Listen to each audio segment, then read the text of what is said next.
Shannon, are you on the call? Yep, right here. Great. And Christopher Allen will be joining for any comments, questions, etc. So my name is Shannon Appelkline. I'm with Blockchain Commons. We're working on creating infrastructure that's open, interoperable, secure, and compassionate. Next slide.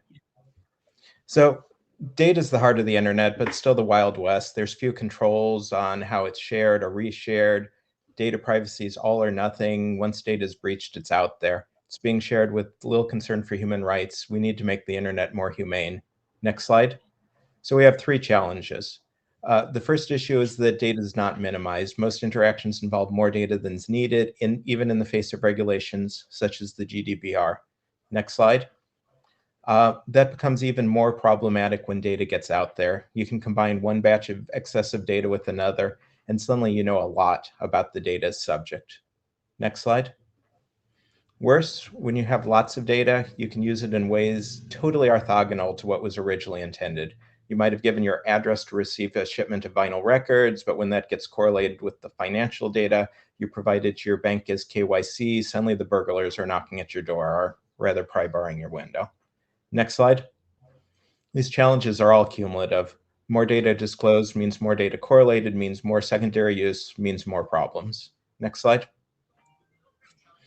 Worse, the amount of data being collected, it's growing every year. It's more sensitive and it's more often placed online. We show some activity trackers here. I have one on my wrist. They're a great example. They can record where you are and to a certain extent what you're doing. How can we protect data that sensitive? Next slide.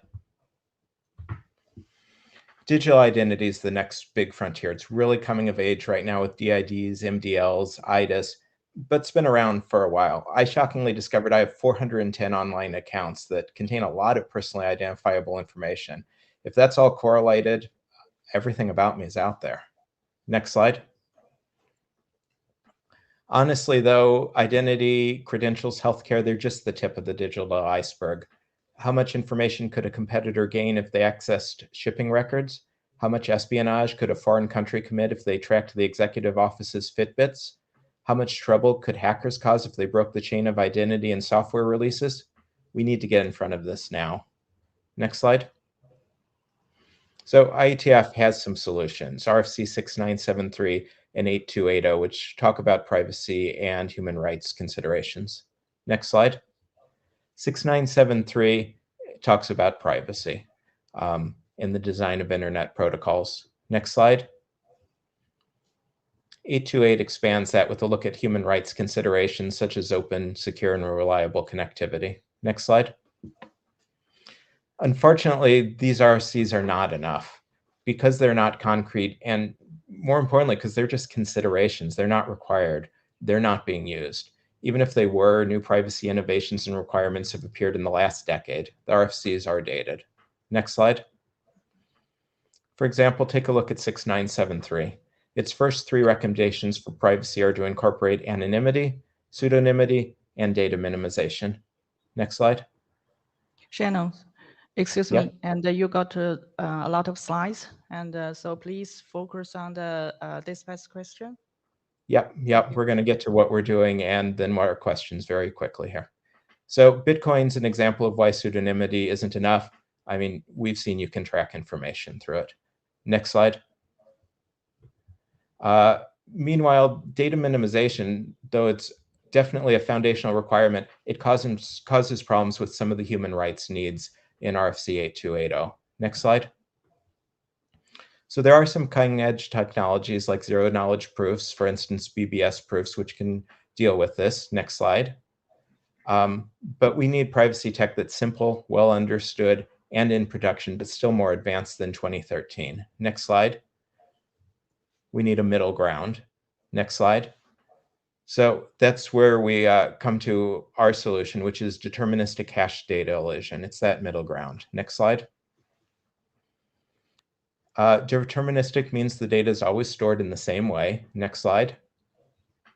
Hashed means that a cryptographic hash is created for each element of data. Next slide. Next. And elision means that the data can be removed, and in particular, we want the data to be removable by any holder of the data, not just the subject or the issuer. Next slide.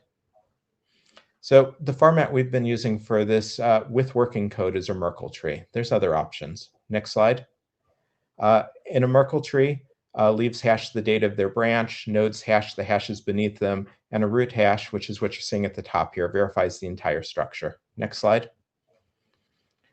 When you elide data, you remove one or more branches, but the hashes remain validating the integrity of the data. Next slide. So what you do is you sign the root hash, and then you can have authenticity even when material is deleted. Next slide. So here's some of the core advantages. Any holder of the data can choose to elide data at any time. That supports data minimization because it's suddenly easy to exclude information, but the signatures, as I said, remain valid. Next slide. A hash data elision system can go much further. Inclusion proofs mean that you can elide parts of a tree and then give proofs leading to the elided hashes, which allow for the verification of data even when it's not there. Herd privacy takes the next step. You can publish only a root hash and get inclusion proofs to data blocks, allowing individuals to reveal that data or not as they see fit. Next slide. I spoke earlier of the dangers of correlation, but it's actually not all black and white. Sometimes you want to correlate, sometimes not. An advantage of deterministic hash data elision is that it allows you to match the requirements of your data set by choosing a hashed method that either supports or hinders correlation as you prefer. Next slide. For the IETF, the advantages are it supports these two RFCs, and in particular, it supports the authenticity, decentralization, and integrity from the human rights RFC that were kind of left out if you do core data minimization. Next slide. So we think it's important because it can cover a whole lot of areas: credentials, data provenance, etc. Next slide. So we'd love to see support for any version of deterministic hash data elision, but we have one called Gordian envelope. It includes all of the fundamentals that we discussed already. It's built on a Merkle tree, and it also does additional things like encryption, operational functions, other cryptographic data, and lots more. We have a full working prototype of it in a reference CLI.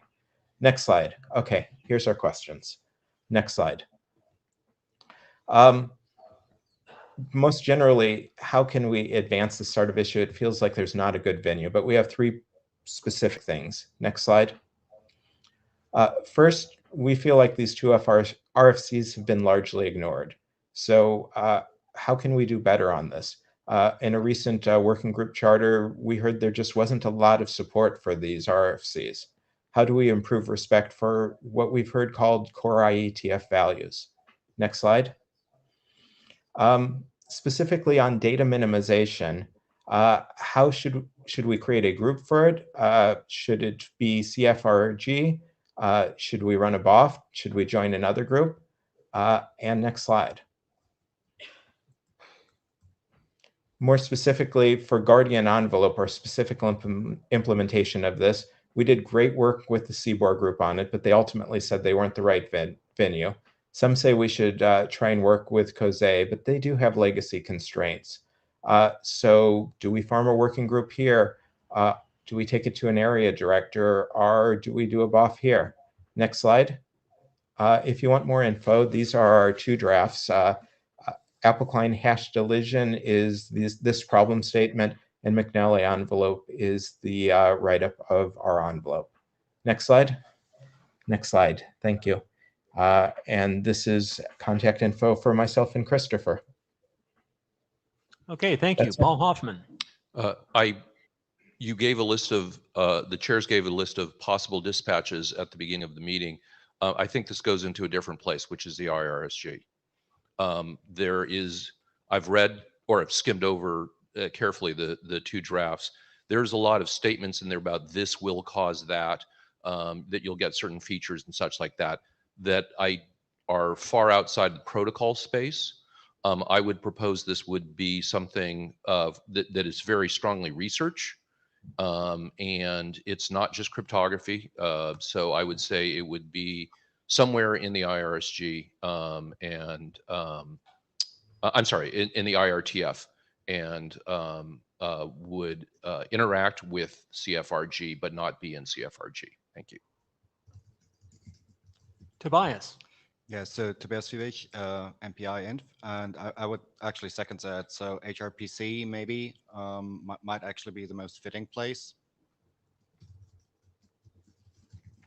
Okay, thank you. Ecker?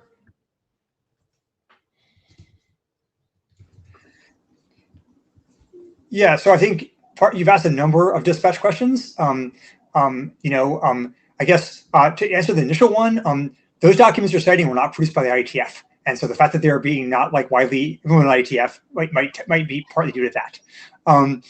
There are a number of places to discuss things like this, as people suggested, perhaps somewhere in IRTF, though I don't think HRPC is probably the right place since it's not really anything meaningful in terms of protocol specification. This is a technology that other people might use. And so in terms of dispatching it in terms of IETF work, I think the threshold question, as I sort of said earlier, is did anybody in the IETF want to use this or something? And if the answer is no, then it gets kind of dispatched to dev null. So, I certainly don't think it should be dispatched to any IETF work right now. And I think that like the next time you present this, what you should be asking is to demonstrated desire for people in IETF to want to use this technology. Okay, thank you. We're going to need to close the queue. We just did. And so, Michael. Yeah, thanks so much. Yeah, appreciate this. I will strongly concur with maybe IRTF for some of this. I'm not 100% sure exactly what was being proposed there. It seemed like a whole bunch of different related things. Maybe there were some technical drafts as well that I know have bounced to COSE and CBOR, and feedback's been given back on that, right? So maybe let's complete the work already in progress at COSE and CBOR that has some relation, and then go from there and see, once again, to Ecker's point, if there's follow-on tech that someone at IETF wants to use, maybe we carry those pieces into IETF very explicitly with 1 or 2 slides, not 41 related to a broad problem statement. So thanks. David Skenazy. David Skenazy, Internet Architecture Board. I was kind of confused by this presentation in that it started off explaining how what we have in terms of abstract properties that we want was insufficient in terms of our human rights documents or our privacy considerations documents. And then proceeded to say, and we have a technical solution. To me, that was a leap that you kind of lost me there. So I would say if the goal is to move forward with this technology, then I don't see a need for it at this time. I don't see any protocol that could use it. And then if that's wrong, please come back with those implementers in mind. But if the goal is to say, oh, well, maybe we need another human rights document that has these properties that we want, then yeah, that should go to HRPC, but that's not what these documents are. And just like saying, these privacy documents aren't doing anything. Well, if you look at the decade since the privacy one was published, we've done quite a few improvements to the protocols that the IETF owns in terms of privacy. So in terms of dispatch, I would say dispatch to nowhere for now until we have clear interest on what protocol should be improved specifically and what problem this solves. Thank you. Alyssa. Yeah, thanks. Hopefully you can hear me. Can someone confirm that you can hear me? Okay. I agree with the comments of basically everybody who came before me about the dispatch question. I didn't see anything here that seemed ready to be dispatched to someplace inside the IETF. And just wanted to note, as an author of 6973, the point of 6973 was, in fact, to just provide guidance. Like, it wasn't specifying any protocol, and it was not meant to be mandatory, and that was a conscious decision. Could you be a little bit louder, Alyssa? Sure. What I was saying was that it was a conscious decision to make 6973 advisory and not mandatory, because we thought that making it mandatory would just cause it to become a check the box exercise that nobody would pay attention to. And instead, I think if you look, there's actually like a good amount of evidence of how it has been used in certain cases. There's also been discussion about updating it. So if that's something that you're interested in, definitely would be interested in talking about that, because there's lots of things that have changed in the time since it was published. But it's meant to be advisory and guidance, and not protocol. And I think it seems like the authors are after something different here. So I think using that as the motivator doesn't really work. Great insight. Thank you. Thank you. Colin Perkins. Hi, Colin Perkins, IRTF Chair. So we are always, of course, happy to discuss proposals for new work in the IRTF, either in the particular research groups or directly come to myself or the IRSG to talk about that. As a process issue, though, I do want to remind the room that this group cannot dispatch things to the IRTF.